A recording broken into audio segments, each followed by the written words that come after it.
নমস্কার, আমি সাধনা। আজকের বানাবো ডিম দিয়ে বাঁধাকপি। বাঁধাকপি তো অনেক কিছু দিয়েই খাওয়া যায়, মাছের মাথা দিয়ে, চিংড়ি মাছ দিয়ে, বা নিরামিষও খায়। আজকের একটু নতুন স্বাদের বানাবো ডিম দিয়ে বাঁধাকপি। প্রথমেই আমি বাঁধাকপিটা ঝিরিঝিরি করে কেটে নিয়েছি, আর নিয়েছি 3টে ডিম। এদিকে গ্যাসে আমি কড়া বসিয়ে দিয়ে আমি ডিম 3টে ভেজে ভুজিয়া মতন করে নেব। দিয়ে দেবো স্বাদ মতন লবণ, দিয়ে এটাকে নেড়ে চেড়ে আমি ডিমগুলোকে ভুজিয়া মতন করে নেব। একটু লাল লাল করে ভেজে নিয়েছি, এবার আমি এগুলোকে তুলে নেব। ওই কড়ার মধ্যেই আরও তেল দিয়ে দিলাম, দিয়ে দিলাম 2টো তেজপাতা আর একটু গোটা জিরে ফোড়ন।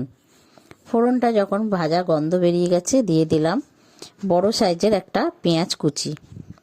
পেঁয়াজটাকেও ভালো করে নেড়ে চেড়ে একটু লাল লাল করে ভেজে নেব। নেওয়ার পরে দিয়ে দিলাম ছোট ছোট করে কেটে রাখা আলুগুলোকেও আমি ওই পেঁয়াজের সঙ্গে ভালো করে একটু ভেজে নিলাম। দিয়ে দিলাম 1 চামচ মতন আদা রসুন বাটা। আদা রসুন বাটাটাকে দিয়েও আমি ভালো করে নেড়ে চেড়ে নেব।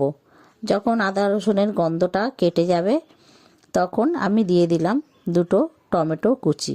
টমেটো কুচিটাকে দেওয়ার পরে দিয়ে দেবো কিছুটা গুঁড়ো মশলা, যেমন হলুদ গুঁড়ো, লঙ্কার গুঁড়ো, জিরের গুঁড়ো, ধনে গুঁড়ো, স্বাদ মতন লবণ দিয়ে ভালো করে নেড়ে চেড়ে নিলাম। নেড়ে চেড়ে ভালো করে মশলাটাকে কষিয়ে নিতে হবে। দিয়ে দিয়েছি আমি কিছুটা মটরশুঁটির ক্লিপটা আমি দেখাতে ভুলে গেছি। আমি এর মধ্যে কিছুটা মটরশুঁটি দিয়ে দিয়েছি। মটরশুঁটিটাকে দিয়েও আমি ভালো করে নেড়ে চেড়ে নিয়েছি। এদিকে বাঁধাকপিটা একটু ভাপিয়ে নিয়েছিলাম, ভাপিয়ে নিয়ে আমি বাঁধাকপিটাকে দিয়েছি। বাঁধাকপিটা ভাপিয়ে নিলে এর গ্যাস গন্ধটা অনেকটাই কেটে যায়। বাঁধাকপির যে একটা হালকা গন্ধ থাকে, সেই গন্ধটা অতটা বেরোয় না। ভালো করে এদিকে কষিয়ে নিয়ে দিয়ে দিলাম সেই ভেজে রাখা ডিমটাকেও দিয়ে ভালো করে বাঁধাকপির সঙ্গে আমি কষিয়ে নেব। যতক্ষণ কষাতে হবে, যতক্ষণ না বাঁধাকপির জলটা ভালো মতন শুকিয়ে যাচ্ছে। বাঁধাকপিটা দেওয়ার পরে ভালোই জল বেরিয়ে গেছে।